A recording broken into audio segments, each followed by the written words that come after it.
దేవుని యొక్క ప్రాముఖ్యమైన కొన్ని మాటలు నేను మీతో చెప్పి నేను ముందుకు వెళ్ళాలని ఇష్టపడుతున్నాను.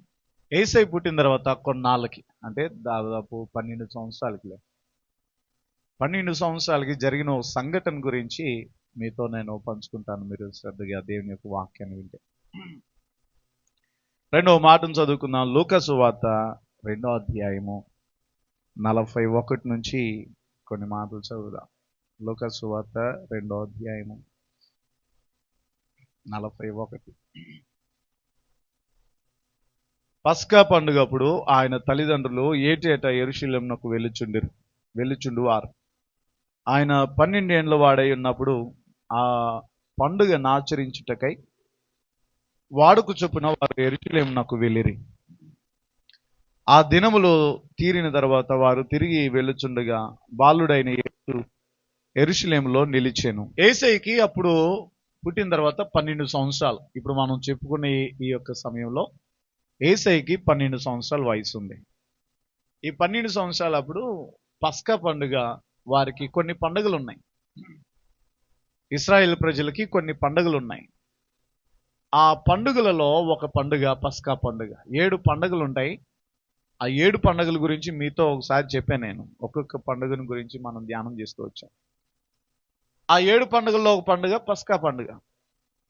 అయితే ప్రతి పండుగకి వాళ్ళు ఏం చేసేవారంటే, వారు ఏ ఊర్లో ఉన్నా, ఎక్కడ ఏ దేశంలో ఉన్నా, వారు తప్పకుండా ఈ పండుగల సమయంలో ఖచ్చితంగా పస్కా పండుగకి కానీ కొన్ని ఈ ప్రత్యేకమైన పండుగలకి ఖచ్చితంగా పెంతుకోస్తు పండుగ కానీ ఈ పండుగలకి ఖచ్చితంగా వీరు యెరూషలేముకి వచ్చేయాలి. యెరూషలేముకి వచ్చి ఇక్కడ సెలబ్రేట్ చేసుకుని ఆ కొన్ని రోజులు అక్కడే బస చేసి ఆ పండుగ దినాలు అయిపోయిన తర్వాత తిరిగి మరలా ఎవరి గ్రామాలకి వారు, ఎవరి ఊర్లకు వారు వెళ్తారు. ఇలాగే ఈ పస్కా పండుగ దినాలు వచ్చినప్పుడు యేసయ్య అలాగే మరియా యోసేపులు ఈ ముగ్గురు కలిసి వారి యొక్క నజరేతు నుంచి యెరూషలేముకి వచ్చారు. యెరూషలేముకి వచ్చి ఈ పండుగ దినాలకి చాలా సంతోషంగా అక్కడ ఉన్నారు కొన్ని దినాలు. ఆ పండుగ దినాలు అయిపోయాయి, పండుగ అయిపోయింది. ఆ దినాలు గడిచిన తర్వాత మరలా తిరిగి ముగ్గురు కలిసి బయలుదేరే కాలం అన్నమాట. తిరిగి బయలుదేరుతూ ఉన్నారు. యేసయ్య అక్కడే బాలుడిగా ఉన్న యేసయ్య యెరూషలేములోనే ఆగిపోయారు. కానీ ఈ ఇద్దరు యేసయ్య మనతోనే ఉన్నాడులే అనుకుని వాళ్ళిద్దరు బయలుదేరి వారి గ్రామానికి వచ్చారు. ఎంత దూరం వచ్చారంటే ఒక రోజు ప్రయాణం అంతా ప్రయాణం చేసుకుంటూ వచ్చేసారు. ఒక రోజు వారు ఎంత ప్రయాణం చేయగలరో అంత ప్రయాణం చేసుకుంటూ వచ్చేసారు. ఒక రోజు అయిన తర్వాత వారి పక్కన యేసయ్యని చూసుకున్నారు. యేసయ్య లేరు అక్కడ. యేసయ్య చిన్న పిల్లవాడు, 12 సంవత్సరాలు అని వాక్యం చెప్తాం. 12 సంవత్సరాలు. సో ఈ బాలుడైన యేసయ్య వారితో లేకపోయిన ఈ విధానాన్ని చూచినప్పుడు వారు చాలా కంగారు పడ్డారు. అరే ఏంటి మనతోనే ఉన్నాడు అనుకున్నామే అని చెప్పి అనుకున్నారు. ఆ తర్వాత వారితో లేకపోయేసరికి వాళ్ళ బంధువుల దగ్గరికి వెళ్ళారు. వాళ్ళకి నెలవైన లేదంటే పరిచయస్తులైన వారి దగ్గరికి వెళ్ళి ఎతికారు. మా అబ్బాయి వచ్చాడా, యేసయ్య వచ్చాడంటే ఏ రాలేదే, మా దగ్గర ఏం లేడే అని చెప్పని వారు అన్నారు. వెతికారు, అన్ని చోట్ల వెతికారు, కనిపించలేదు. చివరికి ఒక ఆలోచనకు వచ్చి మనం ఎక్కడ పోగొట్టుకున్నామో అక్కడికే వెళ్దామని చెప్పని యెరూషలేముకి వచ్చారు. యెరూషలేములో దేవాలయం దగ్గర అక్కడ ఉంటాడేమో చూద్దామని చెప్పని అక్కడికి బయలుదేరి వచ్చాడు. వస్తే యేసయ్య అక్కడ చాలా మంది పెద్దలతో, శాస్త్రులతో, పరిసయ్యులతో కూర్చుని అక్కడ వారితో తర్కిస్తూ వారి యొక్క ప్రశ్నలకి సమాధానాలు చెప్తూ వారి యొక్క ఆలోచనలన్నిటినీ పంచుకుంటూ వారి యొక్క ప్రశ్నలన్నిటికీ జవాబుల్ని చెప్తూ వారితో తర్కిస్తూ ఉన్నాడు. యేసయ్య అక్కడున్న విధానాన్ని వారు చూచినప్పుడు వెంటనే ఆయనని ఈ విధంగా అడుగుతున్నారు. యేసు, మేము నిన్ను వెతుక్కునే పనిలో ఎంత బిజీగా ఉన్నావు, నువ్వు మాతోనే ఉన్నావు అనుకున్నావు, ఏంటి అసలు నువ్వు ఇలా చేసావు, మాతో రాకుండా ఇక్కడే ఆగిపోవటం ఏంటి, అసలు మేము గలిబిలైపోయాం తెలుసా, ఎంత కంగారు పడ్డామో తెలుసా, నువ్వు, మీ నాన్న, నేను అని చెప్పని యేసయ్యతో వారు ఆ రీతిగా మాట్లాడారు. వెంటనే యేసయ్య వారితో, బాలుడుగా ఉన్న యేసయ్య ఏమన్నారంటే, నేను నా తండ్రి పని మీద ఉన్నానని మీకు తెలీదా? నేను నా తండ్రి పని మీద ఉన్నాను, మీకు తెలీదా ఆ విషయం? నన్ను ఎందుకు వెతుకుతున్నారు మీరు అని చెప్పి అన్నారు. కానీ సరే పద అని చెప్పంటే సరే అని చెప్పి ముగ్గురు బయలుదేరి వారి యొక్క గ్రామానికి తిరిగి వెళ్ళారు. ఇది జరిగిన సంగతి. యేసు ప్రభు అలాగే వీరిరువురు కూడా వచ్చిన ఈ విధానాన్ని మనం జ్ఞాపకం చేసుకుందాం. దీనిలోంచి దేవుడు మనకి కొన్ని విషయాలు నేర్పించాలని ఇష్టపడుతున్నాడు. ఆ విషయాలు మనం జాగ్రత్త కలిగి ఆ మాటల్ని మన హృదయంలో పదిలపరచుకోవడానికి మనం ఇష్టపడదాం. స్తోత్రం చెప్దాం గట్టిగా హల్లెలూయా. మన జీవితాల్లో మనము కూడా కొన్నిసార్లు యేసయ్యని మర్చిపోతూ ఉంటాం. దీనిలోంచి 5 ప్రాముఖ్యమైన విషయాల్ని నేను మీతో చెప్పి నా మాటలు ముగింపులోనికి వెళ్తాను. ఏంటి అసలు యేసయ్యని మర్చిపోవటానికి కారణం అని ఇలా కొన్ని ప్రాముఖ్యమైన విషయాలు ఉన్నాయి. వాటన్నిటిని గురించి ఒకదాని తర్వాత ఒకటి నేను చెప్తూ ఉంటాను, మీరు శ్రద్ధగా ఆలకించి. యేసయ్యని మర్చిపోయారని ఎందుకు వారికి గుర్తు రాలేదు? చూడండి అక్కడ 43వ వచనం. ఆ దినములు తిరిగిన తర్వాత వారు తిరిగి వెళ్ళుచుండగా బాలుడైన యేసు యెరూషలేములో నిలిచాను. ఆయన తల్లిదండ్రులు ఆ సంగతి ఎరుగక ఆయన సమూహంలో ఉన్నాడని తలచి, ఆ సంగతి ఎరుగక యేసయ్య వారితో లేడు అనే సంగతి వారు ఎరగలేదు, వారు గుర్తించలేదు, వారికి తెలియలేదు. ఇంకా చూడండి, ఇప్పుడు వీరి యొక్క కుమారుడు కదా, దేవుడు ఇచ్చిన బాధ్యత ప్రకారం వీరి యొక్క కుమారుడు. వీరు ఎలా మర్చిపోయారు? ఎలా మర్చిపోయారు వీరు అసలు? ఏమండి, యేసయ్య వీరితో ఉన్నాడు అనుకున్నారు వాళ్ళు. ఆయన మనతో రావట్లేదు లేదా మనతో లేడు అని వారు ఎరగలేదంట. వారికి అర్థం కాలేదు, వారు గ్రహించలేకపోయారు. సో చాలాసార్లు మన జీవితాల్లో కూడా మనం ఎలా ఉంటామంటే, ఆయన మన జీవితాల్లో ఉన్నాడా లేదా అని, లేదు మనతో ఉన్నాడా లేదా అని కొన్నిసార్లు మనం మర్చిపోతుంటాం. మనకు అర్థం కాదు, మనం మర్చిపోతున్నాం. ఏమండి, ఎందుకు? దీని కారణాలు ఏంటే, ఎందుకు వారు ఎరగలేదు అని ఆలోచన చేస్తే, వారి యొక్క పనుల్లో బిజీగా ఉండున్నారేమో, ప్రయాణ ఏర్పాట్లు చేసుకుంటున్నారు. ఎక్కడికి ప్రయాణం? తిరిగి యెరూషలేము నుంచి చెప్పండి వారి ప్రాంతానికి వెళ్ళిపోతున్నారు. వారి గ్రామానికి తిరిగి వెళ్ళాలి, నజరేతునకు తిరిగి వెళ్తున్నారు. ఈ వెళ్ళే కార్యక్రమంలో ప్రయాణ ఏర్పాట్లు చేసుకుంటున్నారేమో, పనులు బిజీలో ఉన్నారేమో, అన్ని బట్టలు సర్దుకునే కార్యక్రమాల్లో ఉన్నారేమో, ఏ విధమైన బిజీలో వారు ఉన్నారో తెలియదు. కుమారుడిని పట్టించుకోవట్లేదు, కుమారుడు ఎక్కడున్నాడో తెలియట్లేదు ఇప్పుడు. కానీ వారు బిజీలో వారు ఉంటున్నారు. వారి సాంప్రదాయాల్లో వారు ఉన్నారేమో బహుశా, లేకపోతే వాళ్ళతో వీళ్ళతో మాట్లాడుకునే బిజీలో ఉన్నారేమో. యేసయ్య మీద దృష్టి తగ్గిపోయింది.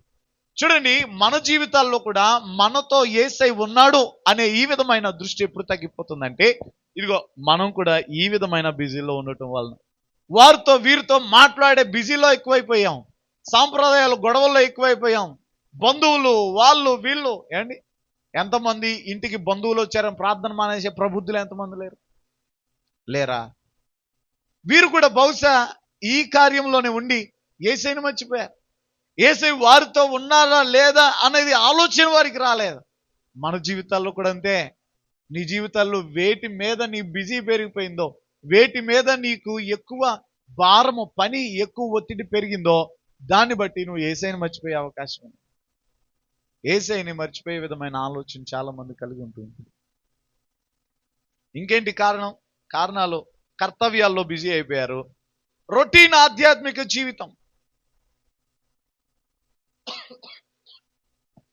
మనకి భక్తిని చేస్తూ ఉన్న కొద్దీ అది అలవాటైపోతే ఏమవుతుందో తెలుసా?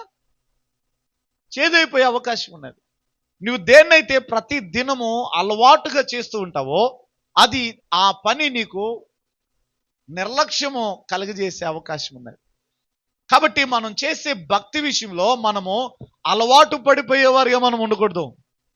నువ్వు చేసే భక్తిని బట్టి నువ్వు అలవాటు పడిపోకుండా, అది ఎప్పటికప్పుడు మనం చేస్తున్న ఈ భక్తి జీవితము మనకి క్రొత్తగానే ఉండాలి. ఎప్పుడైతే ఇది మనకి క్రొత్తగా ఉంటుందో అప్పుడు దాని మీద మనకు మరింత ఆసక్తి, మరింత శ్రద్ధ పెరుగుతుంది. ఎప్పుడైతే అలవాటు అయిపోతుందో దాని మీద అశ్రద్ధ పెరుగుతుంది. అలవాటు పడిపోయే విధంగా మనం ఉండకూడదు. బహుశా చాలా మందికి ఈ విధమైన భక్తి జీవితం, ప్రార్థనకు రావటం, దేవుని సన్నిధిలో ఉండటం, పాటలు పాడటం, ప్రార్థన చేయటం, ఆరాధన చేయటం, వాక్యం విని వెళ్ళిపోవటం ఇది అలవాటైపోతుంది చాలా మంది.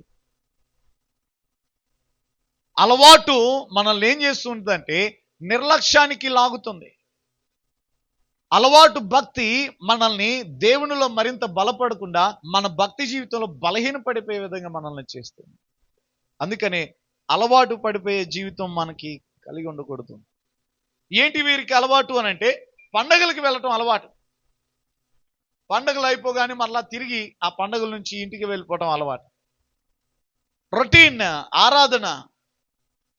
ఆరాధన చేయటం, అక్కడ సమయం గడిపి మరలా తిరిగి వెళ్ళటం. మూడో కారణం ఏంటంటే యేసయ్య వారికి ప్రాధాన్యం కాగలేదు. ఏమండి, మనకి ఏదైతే ప్రాధాన్యమో దాన్ని మొట్టమొదటి పట్టుకుని వెళ్తాం కదా ఎక్కడికైనా వెళ్ళేటప్పుడు.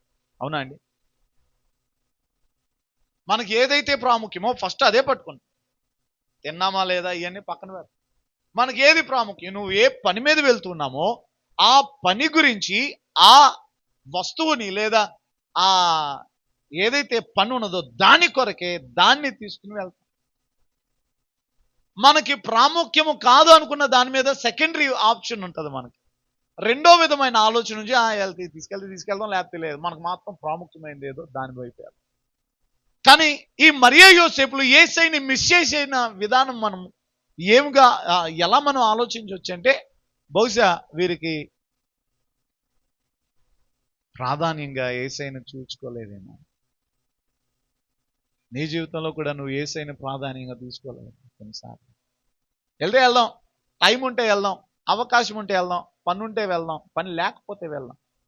నేను ఒక ఆమెను, అమ్మ ప్రార్థన రావట్లేదు, ఏంటమ్మా, అయిపోయింది పనులు అన్నీ అయిపోయినాయి, ఇంకో 2-3 వారాల్లో పనులు అయిపోతే, పనులు అయిపోగానే ప్రార్థనకు వస్తా. ఏంటి పనులు అయిపోతే నువ్వు వచ్చేది ఏంటి ప్రార్థనకి? నీకు ఖాళీ దొరికితే ప్రార్థనకు వచ్చేది కాదు. నీకేం పని పాట లేకపోతే ప్రార్థనకు వచ్చి సమయం గడిపి ఇదేమన్నా టైం పాస్ చేసే స్థలమా దేవుని సన్నిధిలో? ఏమా, ఏ పని పాట లేకపోతే ప్రార్థనకు రావటం కాదు. ఏ పనులున్న దేవునితో సమయం గడిపే విధమైన ఆలోచన చూసారా, అది దేవునికి కావాల్సింది. స్తోత్రం చెప్పండి. మనం ప్రార్థనకు రావడం ద్వారా అది మనకే దీవెన. సో మనకి ఏది ప్రాముఖ్యమో, ఏది ప్రాధాన్యంగా ఉన్నదో దాన్ని మనం ఆలోచన చేసుకుంటాం. నీకు ఏది ప్రాముఖ్యంగా ఉన్నది, ఏది నీకు ప్రాధాన్యంగా నువ్వు తీసుకుంటున్నావు, ఇది ఆలోచించుకోకుండా మన జీవితాలు ఉంటే ఇలాగే యేసయ్యని మర్చిపోతాం. మనం యేసయ్య గుర్తురాడు, యేసయ్యని మర్చిపోయారు వీళ్ళు. నీకేది ప్రాముఖ్యం? కొడుకా, నీ బంధువులతో ముచ్చట్లా, ఏమన్నీ ప్రాముఖ్యం? ఒక రోజంతా ప్రయాణం, దాని గురించి కూడా వెళ్తాం దాని గురించి. మర్చిపోయారు. వారితో దేవుడు యేసయ్య ఉన్నాడా లేదనే అవగాహన వారికి లేదు. యేసయ్య నీతో ఉన్నాడా లేడనే అవగాహన ఉందా నీకు? యేసయ్య నీతో ఉన్నాడనే అవగాహన నీతో లేకపోతే నువ్వు కూడా వెళ్ళిపోతావు. అలా సమయాన్ని గడిపేస్తాం, రోజులు గడిపేస్తాం, సంవత్సరాలు గడిపేస్తాం. ఇది దేవుని యొక్క లేఖనాల్లోంచి దేవుడు చాలా స్పష్టంగా కొన్ని లేఖనాల నుంచి ప్రభు మనతో మాట్లాడుతున్నాడు. ప్రకటన గ్రంథం 2వ అధ్యాయం 4వ వచనంలో, నీవు మొదటి ప్రేమను కలిగి ఉండు అని చెప్పారు. మొదటి ప్రేమ, ఫస్ట్ లవ్. ఏంటి ఫస్ట్ లవ్? మొట్టమొదటి ప్రేమ అంటే ఏంటి?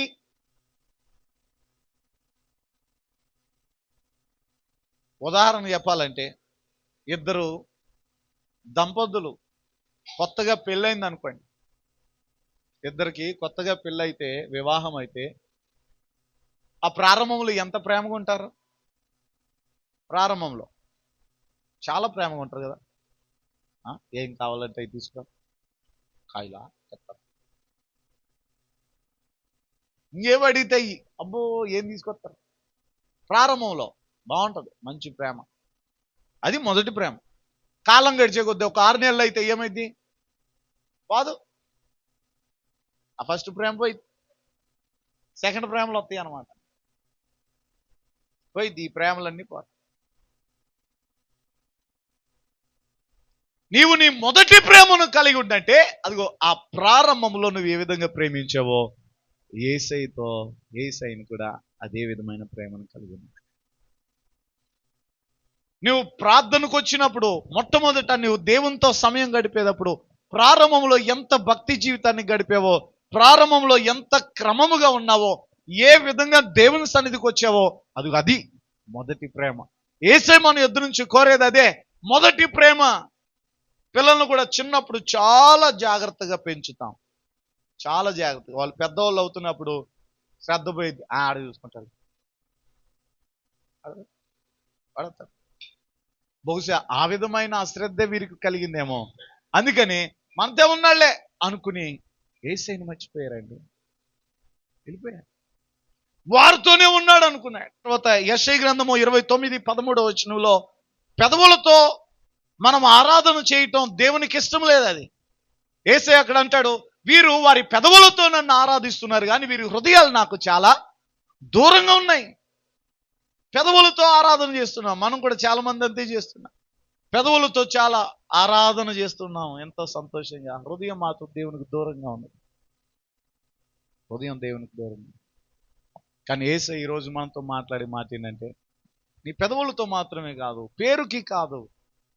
పేరుకు మాత్రమే కాదు, హృదయముతో నన్ను వెంబడించమని, హృదయముతో నా యొద్దకు రావాలని, హృదయముతో నన్ను చేరుకోవాలన్నది దేవుని యొక్క ఉద్దేశం, దేవుని.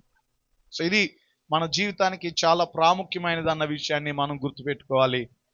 ఈ విషయాల గురించి లూకా సువార్త 10వ అధ్యాయము 40 నుంచి 42 వచనాల్లో మనం చదివితే, అక్కడ మార్త విస్తారమైన పనులు పెట్టుకుని యేసయ్యకి దూరంగా ఉన్నది. అప్పుడు యేసయ్య మాట్లాడుతున్నారు, మార్తా మార్తా, నీకేంటి ప్రాముఖ్యమైంది? పనులా? కాదు, మరియా ఉత్తమమైన దాన్ని ఎంచుకున్నది, నా పాదాల యొద్ద నా మాటలు వినటం ప్రాముఖ్యం. సో ఏది ప్రాముఖ్యమో, ఏది విలువైనదో, ఏది అవసరమో, ఏది మన జీవితానికి ప్రాముఖ్యమో దానిని మనం పాటించడం, అవలంబించడం మనం చేయగలిగితే అది మనకి ఎంతో క్షేమకరంగా, ఆశీర్వాదకరంగా ఉంటుంది. ఇది మొదటి విషయం. ఇంకా దీని గురించి మనం ఆలోచన చేస్తే, యేసయ్య మనతో లేడు అని మనకు తెలియకపోవటం అంటే వాక్యం మీద ఆకలి లేకపోవటం, దేవుని యొక్క సన్నిధి కోరుకునే లేకపోతే దేవుని యొక్క సన్నిధి పట్ల మనకి ఆసక్తి లేకపోవటం, ఇవి మనం ఆయనను విడిచిపెడుతున్నాం అనటానికి లేదా ఆయనను మర్చిపోతున్నాం అనటానికి గుర్తులు అన్నమాట, గుర్తులు. అయినా సరే మనం ఏమనుకున్నామంటే, ఏం పర్వాలేదు అని చెప్పి అనుకున్నాం, యేసయ్యని మర్చిపోయిన మరియా యోసేపుల వలె. రెండో విషయం, ఆయన సమూహంలో ఉన్నాడని ఎందుకు తలంచారు? చూడండి ఇక్కడ 44. ఆ సంగతి ఎరుగక అన్న దాని గురించి మొదట చెప్పుకున్నాం. రెండోది, ఆయన సమూహంలో ఉన్నాడని తలంచి. ఎక్కడున్నాడంట? ఆయన సమూహంలో ఉన్నాడు, జనాల మధ్యలో ఉన్నాడు. పదండి, మన ఇద్దరం వెళ్దాం, పదండి. ఆయన ఉన్నాడులే, వెనకొస్తున్నాడు. ఎక్కడ? ఎవరితో? జనాల్లో ఉన్నాడు. ఆయన జనాల్లో ఉన్నాడు, మనం వెళ్దాం పదా అనుకున్నాం. జనాల్లో ఉన్నారు అనుకోవటం ఏంటి? కుమారుణ్ణి. ఏమండి, మన జీవితాల్లో కూడా అలాగే. దీనికి కారణం ఏంటి? అతను ఎక్కడో మనతోనే ఉంటాడు అని అనుకోవటం. యేసయ్య మనతోనే ఉన్నాడు, యాడికి పోడు, మనం ఎక్కడికి వెళ్ళినా, ఇటు వెళ్తున్నా ఆయన మనతోనే ఉన్నాడు అని అనుకోవటం. అదే అనుకున్నారు వాళ్ళు కదా. ఏమనుకున్నారు? జనసమూహంలో ఉన్నాడు అనుకున్నారంట వాళ్ళు. మనం అదే అనుకుంటాం, ఆయన ఎక్కడికి పోడు, మనతోనే ఉంటాడు. ఇంకా ఏమనుకుంటామంటే, మనం ఎలా నడిచినా పర్వాలేదు, ఆయన మాత్రం మనతోనే ఉంటాడు. మనం ఎలా జీవించినా పర్వాలేదు, ఆయన మాత్రం మనతోనే ఉంటాడు. ఎందుకు ఉంటాడు? ఉంటాడా? మనం ఎలా పడితే అలా నడిస్తే, మనం ఆయన మర్చిపోయే విధంగా ఉంటే, ఆయనకి మనము ఇవ్వవలసిన ప్రాధాన్యత ఇవ్వకపోతే, మనం ఇవ్వవలసిన శ్రద్ధ ఇవ్వకపోతే, చెప్పండి, ఆయన మనతో ఉంటారా? ఉండరు. ఆయన మనతో ఉన్నాడా లేదని చూసుకోవాల్సిన అవసరం ఉన్నది. యేసయ్య నీతో ఉన్నాడా లేదా అని చూసుకునే అవసరత మనం కలిగి ఉండాలి, గమనించుకోవాల్సిన అవసరం ఉన్నది. ప్రజల మీద ఆధారపడటం, ఆ ప్రజలతో ఉన్నాడు. మనకి దేవునికి వ్యక్తిగతమైన సంబంధం అవసరం లేదు. ఇంకా దేవునికి నీకు వ్యక్తిగతమైన రిలేషన్ వద్దా? దేవునికి నీకు ఆయన నాతో ఉన్నాడా లేదని ప్రత్యేకమైన ఈ శ్రద్ధ నీకు కలిగి ఉండొద్దా? మనం ఏం పర్వాలేదులే, జనాలతో పాటు మనం వెళ్ళిపోదాం అంటే ఏంటంటే, సహవాసం మీద విశ్వాసుల మీద, తోటి విశ్వాసుల మీద ఆధారపడి ఉండటం, చర్చ్ గ్రూప్స్ మీద ఆధారపడి ఉండటం, లేదా సేవకుల మీద వదిలివేయటం చేస్తారు. సో నీ వ్యక్తిగత సహవాసం ఎక్కడ? నీ ప్రత్యేకమైన దేవునితో ఉండవలసిన రిలేషన్ ఏది? ఈ ప్రత్యేకమైన సహవాసం మనతో లేకపోతే నేను ఆయన మనం మర్చిపోతున్నాం. ఇలా ఆత్మీయ నిర్లక్ష్యం, ఆత్మ సంబంధమైన నిర్లక్ష్యం వలన ఆయన మర్చిపోతాడు. ఆయన సమూహంలో ఉన్నాడులే, ఆత్మ సంబంధమైన నిర్లక్ష్యం అన్నమాట. ఆత్మీయంగా నిర్లక్ష్య వైఖరి ఏర్పడిపోతా ఉంది. ప్రారంభంలో ఇందాక మొదటి ప్రేమ అన్నం చూసారా? అప్పుడు ఎంత చక్కగా మోకరించి ప్రార్థన చేసేవాడివి, అంతకుముందు మోకరించి ప్రార్థన చేసేదానివి, ఎంతో శ్రద్ధ వహించేదానివి, ప్రారంభంలో ముందు వచ్చేదానివేమో, వచ్చి అసలు అన్ని పరిచర్యల్లో ముందుండేదానివి. కాలం గడిచే కొద్దీ, సమయం గడిచే కొద్దీ, సీనియారిటీ పెరిగేసరికి మనలో ఈ శ్రద్ధ, ఈ భక్తి ఇదంతా ఇది మన జీవితాల్లో కోల్పోవటం వలన మనలో ఆత్మ సంబంధమైన నిర్లక్ష్య వైఖరి ఏర్పడుతున్నది. ఆ తర్వాత వ్యక్తిగత పరిశీలన లేకపోవటం, మళ్ళీ మనం పరీక్షించుకోవటం, మళ్ళీ మనము సరి చేసుకోవటం, మళ్ళీ మనం క్రమపరుచుకోవటం, మళ్ళీ మనము నేను ఎలా ఉన్నానో, యేసయ్య నాతో ఉన్నాడా లేదా, నా భక్తి జీవితం ఎలా ఉందని మళ్ళీ మనము శుద్ధి చేసుకుని, క్రమపరుచుకుని, క్రమశిక్షణలో నడుచుకునే విధమైన పద్ధతి మనకి చాలా అవసరం. ఇది లేకపోవటం వల్లనే మనలో ఈ నిర్లక్ష్యం ఏర్పడుతుంది. వ్యక్తిగత శ్రద్ధ మనకి కావాలి. దేవుని యొక్క లేఖనాలు వీటిని గురించి ఏం చెప్తుందంటే, మత్తయి సువార్త 7:21 ప్రభువా ప్రభు అనే పిలిచే ప్రతి ఒక్కడు నాకేం పాత్రుడు కాదు. వాడేం దేవుని రాజ్యానికి చేరడు, నా తండ్రి రాజ్యాన్ని. మరి ఏం చేయాలి? ఆయన తండ్రి చిత్త ప్రకారము చేయువాడే నాకు పాత్రుడు, నా రాజ్యమునకు వారసుడు. మనం పిలవటం కాదు, పైన భక్తి కాదు, ఆయన చిత్త ప్రకారం చేయువారిగా మనం ఉండగలగాలి. ఇది ఇర్మీయా గ్రంథము 2:8 నన్ను వెదకట్లేదు వీరు అని చెప్పంటాడు. నన్ను వెదకట్లేదు. దేవుని వెదకకుండా, ఆయన మనతో ఉన్నాడా లేదా అని మనం చూసుకోకుండా, ఉన్నాళ్లే వస్తాడులే, ఆయన మనతో ఉన్నాడు, ఆడిగిపోతాడు అనే విధమైన ఆలోచన. ఉన్నాడు యేసయ్య మీతో? మన తల్లిదండ్రులు ప్రార్థనకు వస్తున్నారు కాబట్టి మనకు కూడా ఈ భక్తి జీవితం అవలంబించింది, ప్రభు మనతో కూడా ఉన్నాడు అనుకుంటే కుదరదు. నీకు ప్రత్యేకమైన సంబంధము దేవునితో ఉండాలి. You have individual relationship with Jesus Christ.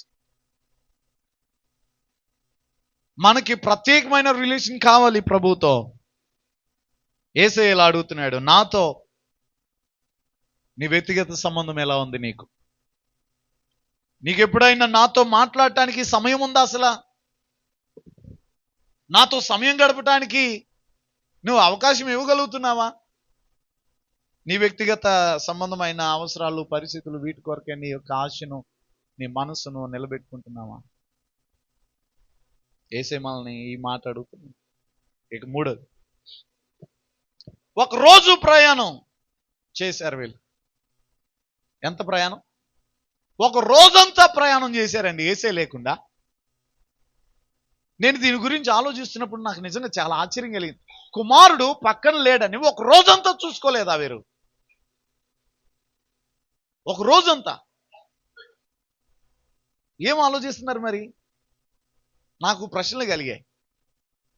వీరు ఒక రోజంతా ఆలోచించే యేసయ్యని పట్టించుకోకుండా ఉండటానికి వీరికి కలిగిన ఆలోచనలు ఏంటి? వీరు ఏం పనులు చేశారు? అసలు ఎందుకు యేసయ్య వారికి గుర్తులేడు? ఒక రోజంతా వీరేమి ఇంట్లో లేరు. ఊరికి ఆ పట్టణానికి వెళ్ళి పండగకి తిరిగి వస్తూ ఉన్నారు. ఈ పండగకి వెళ్ళి తిరిగి వచ్చే సమయంలో ఈ మార్గ మధ్యంలో ఈయన చిన్నపిల్లవాడు కదా, 12 years టీనేజ్ బాయ్. ఒక రోజంతా కూడా ఈయన మర్చిపోయి వెళ్ళిపోయి అంత బిజీ ఏంటి వీళ్ళకి? ఏంటి వీరు కలిగి ఉన్న అశ్రద్ధ ఏంటి? ఏం బిజీ వీళ్ళకి? బహుశా నేనేమనుకుంటానంటే వారి ఆలోచనలు ఇతర విషయాల చుట్టూ తిరుగుతున్నాయి. వారి ఆలోచనలు ఇతర విషయాల మీద ఉన్నాయి. ఏమని? కుటుంబం మీద ఉండొచ్చు, సంభాషణలు, సాంప్రదాయాలు, నిర్లక్ష్యం. ఏ విషయాల మీద ఉంటుంది? మీరు ఆలోచించండి. మనం కూడా ప్రయాణాలు చేస్తుంటాం కదా, మనం కూడా కొన్ని మర్చిపోతూ ఉంటాం. కొన్ని విషయాల మీద శ్రద్ధ నిలపం కొన్నిసార్లు. యేసయ్య యొక్క విలువ తెలియకపోవటం మనకి. వారికి తెలుసు యేసయ్య విలువ ఏంటో. ఆయన ఇమ్మాన్యుయేల్ అని ఆయనకి పేరు పెట్టారు, లోక రక్షకుడు అని పేరు పెట్టారు. ఇది దూత ద్వారా అనుగ్రహించబడింది, దేవుని ద్వారా అనుగ్రహించబడిన కార్యం అని వారికి తెలుసు.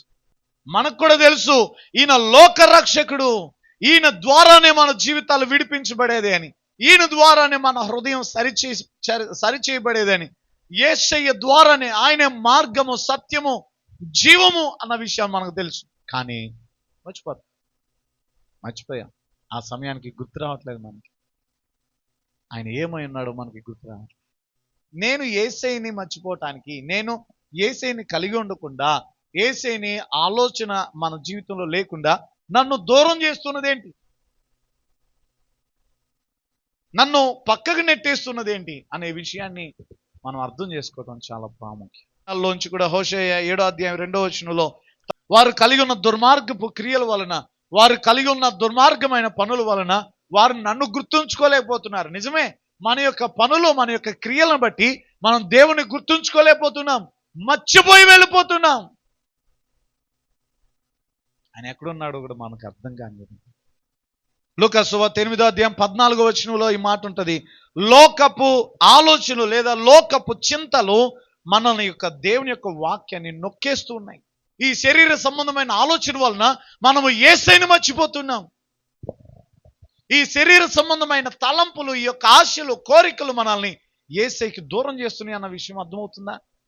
చూడండి, ఈ ముళ్ళ తొప్పల్లో పడిన యొక్క విత్తనాలు ఏవైతే ఉన్నాయో, ఇవి శరీర ఆశలను చూయించి, శరీర సంబంధమైన కోరికలు చూయించి, శరీర సంబంధమైన మనస్సును కలగ చేయటం ద్వారా మనలో ఈ విధమైన మనస్సు మరింత పెరిగి మనము దేవునిలో ఎదగకుండా ఆ ముళ్ళ తొప్పులు అన్ని శోధనలు లేదా శరీర కోరికలు, శరీర సంబంధమైన ఆలోచనలు మనల్ని దేవునికి దూరం చేస్తూ అణిచివేస్తున్నాయి, మనల్ని నలగొడుతున్నాయి, మనల్ని ఎదగకుండా చేస్తూ ఉన్నాయి. 4వది, వారు యేసయ్యని ఎక్కడెక్కడ వెతికారు? సరే, వారి దగ్గర కనిపించలేదు. ఒక రోజంతా ప్రయాణం చేసేసిన తర్వాత చూసుకున్నారు, రే యేసయ్యేడి అని వెతుక్కున్నారు, వారి చుట్టూ లేడు.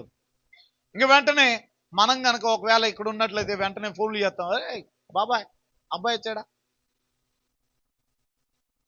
ఇక లేడు, మీ అబ్బాయి వచ్చాడా, మీ అల్లుడు వచ్చాడా అని బంధువులకు ఫోన్లు చేస్తాం. వీళ్ళు ఏం చేశారంటే వాళ్ళ దగ్గరికి వెళ్ళి వెతకడం స్టార్ట్ చేశారు. మనతోనే వచ్చాడు కదా, మీ దగ్గరికి వచ్చాడా, మీతో ఉన్నాడా అని చెప్పి వాళ్ళ బంధువుల దగ్గరికి వెళ్ళారంట. ఆ తర్వాత నెలవైన వారు అంటే పరిచయస్తుల దగ్గరికి వెళ్ళారంట, వారి దగ్గర కూడా వెతికారంట. ఎక్కడా లేడు. మనం ఎక్కడ ఎత్తుకుతున్నాం యేసయ్యని? సరే, కోల్పోయాం, పోగొట్టుకున్నాం యేసయ్యని. కానీ ఇదిగో ఈరోజు ఈ వాక్యం ద్వారా ప్రభు మనల్ని దర్శిస్తున్నాడు. నీవు యేసయ్యని కోల్పోయావు, పోగొట్టుకున్నావు, మర్చిపోయావు, ఎక్కడున్నాడు ఆయన అని అడుగుతున్నా నేను. నువ్వు ఎక్కడ ఎత్తుకుతున్నావు? వీళ్ళు ఎక్కడ ఎత్తుకుతున్నారు? ఎక్కడ పోయాడు అక్కడ ఎత్తుకుతున్నారా? లేకపోతే ఎక్కడ ఎత్తుకుతున్నారు? బంధువుల దగ్గరికి వెళ్ళి మనము కూడా మనం కోల్పోయిన దేవుని యొక్క ప్రేమని, మనం కోల్పోయిన దేవుని యొక్క సన్నిధిని మనుషుల దగ్గర వెతకాలని చూస్తూ ఉంటాం. మనుషుల దగ్గర దొరికేది కాదు. నువ్వు ఎక్కడ కోల్పోయావు అక్కడికి వెళ్ళాలి. దాని గురించి వెళ్దాము. ఈలో ఎక్కడ వెతుకుతున్నారు? బంధువుల్లో, పరిచయస్తుల దగ్గర, సమూహంలో. కానీ యేసయ్య అక్కడ లేడు.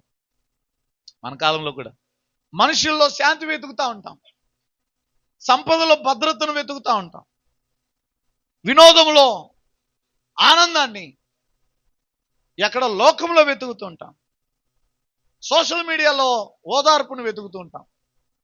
కీర్తనలో 60వ కీర్తన 11వ చరణంలో చక్కటి మాట ఉంది. ఆ మాటను చదువుదారండి. 60:11 మానవ సహాయము వ్యర్థం, మనుషుల యొక్క సహాయము వ్యర్థం అని ఉంటుంది అక్కడ. మనుషుల సహాయము వ్యర్థము. చాలు, మనుషుల సహాయం వ్యర్థం. నువ్వు మనుషుల దగ్గరికి వెళ్ళదు. ఎక్కడ వెతుకుతావండి యేసయ్యని? కొన్నిసార్లు మన హృదయం బాగున్నప్పుడు, ఆయన మనకు దూరమైనప్పుడు, లేదా మనం ఆయన పోగొట్టుకున్నప్పుడు ఆ నెమ్మది లేక, సమాధానం లేక మనుషుల దగ్గరికి వెళ్ళి మన బాధలు చెప్పుకోవాలని ప్రయత్నం చేస్తుంటాం. మనుషుల దగ్గరికి వెళ్ళి నీ పరిస్థితిని అంతా చెప్పుకోవాలని ప్రయత్నిస్తుంటాం. దాని ద్వారా ఉపయోగం లేదు. మనుషులు కాదు నీ పరిస్థితులు మార్చేది. మారుస్తారా? ఎవరు మారుస్తారా? మనుషులా మన హృదయాన్ని సరి చేయగలిగేది? మనుషులా మన పరిస్థితుల్ని క్రమపరిచేది? లేదు, మనుషులు చేయలేదు. ప్రభు మాత్రమే మన పరిస్థితులను క్రమపరిచింది. చివరిగా 5వది ఇది చెప్పేసి ముగిస్తాను. తర్వాత ఏం చేశారు వాళ్ళు? ఎక్కడా లేరని తెలిసి ఏం చేశారు? యెరూషలేమునకు తిరిగి వచ్చి దేవాలయంలోనికి వచ్చారు. ఎందుకు ఎక్కడికి వచ్చారు? వారు పోగొట్టుకున్నది అక్కడే. ఎక్కడ పోగొట్టుకున్నారో అక్కడికి వచ్చారు. అమ్మా, మనము యేసయ్యని ఎక్కడ కోల్పోయామో చెప్పండి, ఏం చేద్దాం? ఏం చేయాలా? మరలా అక్కడికే రావాలి. నీవు యేసయ్యని ఎక్కడ కోల్పోయావో మరలా తిరిగి అక్కడికే వచ్చి ఆయన్ని చేరుకోవటానికి, లేదా ఆయన్ని సంపాదించుకోవటానికి ప్రయత్నించు. మనుషుల దగ్గర కాదు, లోకము దగ్గర కాదు, ప్రజల దగ్గర కాదు. ఎక్కడ కోల్పోయావో అక్కడికే రా. ప్రవక్త శిష్యులు కొంతమంది ఏం చేశారంటే, వారు డేరాలు వేసుకోవటానికి గొడ్డలిని అరువుకి తెచ్చారు, అప్పుకు తెచ్చారు. అవి మళ్ళీ ఇచ్చేస్తాం, గొడ్డలి ఉండి ఒకసారి అని చెప్పని తీసుకొచ్చి కట్టెలు నరుగుతా ఉన్నారు. కట్టెలు నరుగుతా ఉంటే ఆ గొడ్డలి యొక్క పిడి ఉంటది కదా, అది ఊడిపోయి నీళ్ళలో పడిపోయింది. 6వ అధ్యాయం 2వ రాజుల గ్రంథం. సరే తీయొద్దు, సమయం లేదు. ఆ పిడి నీళ్ళలో పడిపోయింది. వెంటనే ఇప్పుడు అది ఎవరిది? వీళ్ళదా? మందైతే పొదిపోయింది పని అనుకోవచ్చు. వాళ్ళు అడుగుతారు. అది ఏం చేయాలి? ఇప్పుడు దైవ సేవకుని దగ్గరికి వచ్చారు. అయ్యా, గుడారాలు వేయటానికి కట్టెలు నరుగుతున్నాం, గొడ్డలి యొక్క పిడి ఊడి నీళ్ళలో పడింది, అది మంద కూడా కాదు, అప్పుకు తెచ్చాం, మళ్ళా వాళ్ళకి ఇచ్చేయాలి, ఇప్పుడు ఏం చేయాలి అర్థం కావట్లేదు. అవునా? సరేలే, ఒక కొమ్మని విరిచి దాన్ని ఎక్కడ పడిందో చూపియండి అన్నాడు. ఇది నాకు బాగా నచ్చిన మాట. ఎక్కడ పడిందో చూపిమంటే చెప్పండి, ఏం చేశారు? వాడు అతనికి ఆ స్థలమును, ఏ స్థలమును? పడిన స్థలమును చూపియగా ఆయన ఆ కొమ్మని నరికి ఆ నీళ్ళలో ఎక్కడ పడిందో అక్కడ వేశారు. వెంటనే ఆ మునిగిపోయిన గొడ్డలి పైకి తేలిన. ఆ గొడ్డలు తీసుకున్నారు, పని చేసుకున్నారు, మరలా తిరిగి ఇచ్చేశారు. ఇక్కడ నాకు బాగా నచ్చిన మాట ఏంటంటే, ఆ స్థలమును చూపియగా. ఏ స్థలము? పడిన స్థలము. ఎక్కడ పడిపోయిందో అక్కడే వెతకాలి,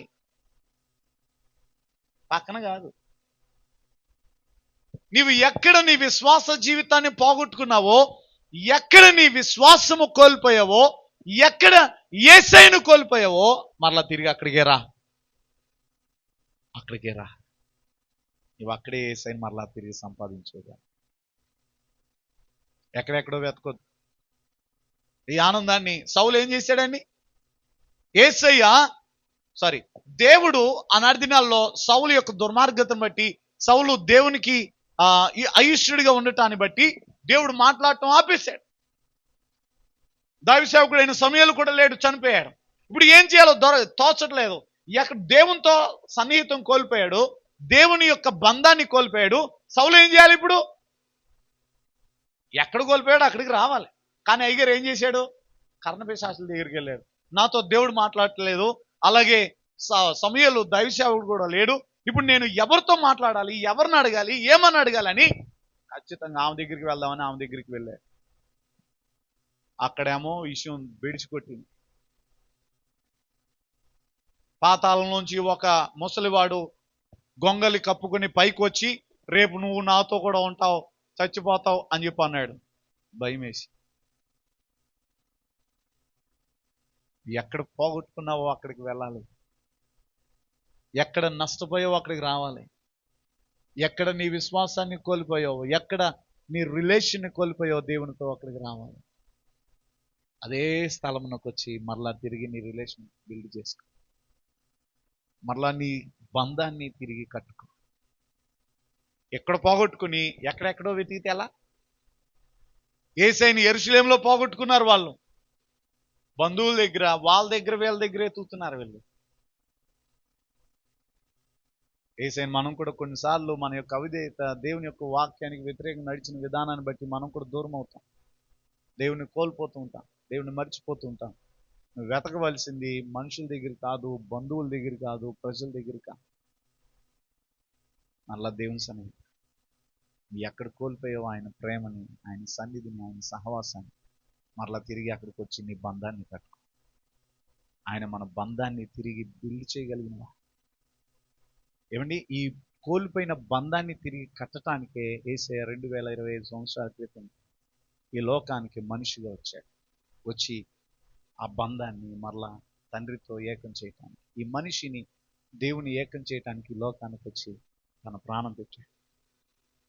ఇప్పుడు నేరుగా మనము తండ్రితో మాట్లాడే కృపను దేవుడు మనకి ఇచ్చాడు. నేరుగా తండ్రి అని పిలిచే భాగ్యాన్ని ఇచ్చాడు. ఓల్డ్ టెస్ట్మెంట్లో ఇంత భాగ్యం లేదు. ఎవరైనా వెళ్ళి యాజకుని దగ్గరికి వెళ్ళి నా కోసం బలి అర్పించమంటే, బయటుండు పక్కబో అని బయట ఉంచి ఈయన బలి అర్పితే 5 ఏళ్ళు అంటే సంతోషంగా వెళ్తాయి. కానీ ఇప్పుడు అలా కాదు. మనం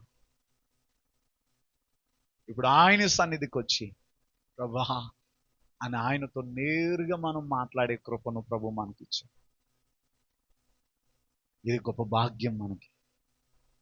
సో ఈ బంధము ప్రభు మనకు అనుగ్రహించిందన్న విషయాన్ని మనం గుర్తుపెట్టుకున్నాం. ఇది ఏమి చూపిస్తున్నదంటే పశ్చాత్తాపాన్ని చూపిస్తున్నది, తిరిగి ప్రయాణాన్ని చూపిస్తుంది, మన దిశను మార్చుకోవటాన్ని చూపిస్తుంది, ఎక్కడ కోల్పోయామో అక్కడికే రావటాన్ని చూపిస్తూ ఉన్నది. దేవుని యొక్క లేఖనాల్లో ఏం చెప్తుంది తెలుసా దీనికి? ప్రకటన గ్రంథం 2వ అధ్యాయం 5వ వచనంలో ఎక్కడ పడిపోయావో అక్కడి నుంచే తిరిగి లేగు అని చెప్పాడు దేవుడు సంఘంతో. చదవండి ఒకసారి 2:5.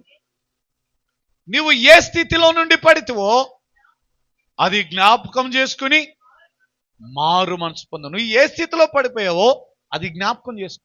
నువ్వు ఎక్కడ పడిపోయావో అది జ్ఞాపకం చేసుకో. నువ్వు ఏ విషయంలో పడిపోయావో అది జ్ఞాపకం చేసుకో.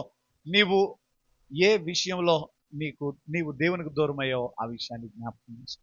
లూకా సువార్త 15వ అధ్యాయంలో తండ్రి ఇంటికి తిరిగి వచ్చిన చిన్న కుమారుని, ప్రాడిగల్ సన్ని మనం చూస్తాం. తప్పిపోయిన కుమారుడు తండ్రి ఇంటికి తిరిగి ఇంటికి వచ్చాడు. అమ్మా, మనము ఎక్కడ కోల్పోయామో అక్కడికి మరలా తిరిగి వద్దాం. దేవుడు నిన్ను కనికరించడానికి, నిన్ను ఆయన హక్కును చేర్చుకోవటానికి ఆయన ఇష్టపడుతుంది. నీవు నేను కూడా యేసయ్యని మరియ యోసేపులాగా మర్చిపోయామా, వదిలిపెట్టేసామా, దూరం అయిపోయామా? ప్రభు ఈరోజు మనల్ని దర్శించాలని ఇష్టపడుతుంది. చాలా మంది ఏమనుకుంటారంటే యేసయ్య మనల్ని విడిచిపెట్టి వెళ్ళిపోయారు అనుకుంటారు. కాదు కాదు, నువ్వే విడిచిపెట్టి వెళ్ళిపోయావు యేసయ్యని. ఆయన ఎప్పుడు ఎవరిని ఎక్కడ ఎప్పుడు కూడా ఆయన విడిచిపెట్టాడు. మనమే విడిచిపెడతాం. మనం ఆయన విడిచిపెడుతున్నాం, దేవుడు కాదు మనల్ని విడిచిపెడుతుంది. ఆయన విడువని దేవుడు, ఎడబాయిన దేవుడు, కానీ నువ్వే విడిచిపెడుతున్నావు. ఏమండి, తిరిగి రావాల్సింది మన హృదయము, మన ఆలోచనలు, జీవన దిశ, మన ప్రాధాన్యతలు ఇవన్నీ కూడా మన హృదయాల్లో మారాలి. చివరిగా నేను యేసయ్యని ఎక్కడ మర్చిపోయాను? మనం అడగవలసిన ప్రశ్నలు. సేవలోనా, కుటుంబంలోనా, ప్రజల్లోనా, లేదంటే సంపాదనలోనా, సాంప్రదాయాల్లోనా, మన బిజీ షెడ్యూల్లోనా? ఎక్కడ మిమ్మల్ని కోల్పోయామో అక్కడ నాకు ఆ స్థలాన్ని చూపించండి ప్రభా, మనం ప్రార్థన చేయాలి. అక్కడికే మనల్ని తిరిగి తీసుకుని వెళ్ళాలని ప్రభు సన్నిధిలో ప్రార్థించాలి. మా హృదయాన్ని నీ సన్నిధికి మళ్లించండి ప్రభా అని మనం ప్రార్థించాలి. ఇది మనం చేయగలిగితే మరలా తిరిగి మన జీవితాలని, మన హృదయాల్ని కట్టడానికి ఆయన సంసిద్ధంగా ఉన్నాడు. ప్రభు యొద్దకు వద్దామా? ప్రభా, నా హృదయాన్ని తిరిగి కట్టుకుంటానయ్యా, నా జీవితాన్ని తిరిగి నిర్మించుకుంటాను ప్రభా అని ప్రభు యొద్ద మన హృదయాన్ని వేడుకున్నాం. ఎక్కడ తప్పిపోయామో ఎక్కడ మనం పోగొట్టుకున్నామో ఆత్మీయతను, ఎక్కడ మన విశ్వాసాన్ని పోగొట్టుకున్నామో, ఎక్కడ మన క్రమమైన జీవితాన్ని పోగొట్టుకున్నామో, ఎక్కడ మన క్రమశిక్షణ పోగొట్టుకున్నామో, ఎక్కడ మన యొక్క నిబద్ధత కోల్పోయామో, మళ్ళా తిరిగి అక్కడికి వద్దాం. తిరిగి మరలా యేసయ్యని కలుసుకుందాం. ఆయన పాదాలు ఎదుట ఆయన యొక్క ఉన్నతమైన కృపను కొనియాలి. అటు కృప యేసయ్య మనకు అనుగ్రహించి మరలా తిరిగి కట్టుకునే జీవితాన్ని ప్రభు మనకు దయచేయనుగా.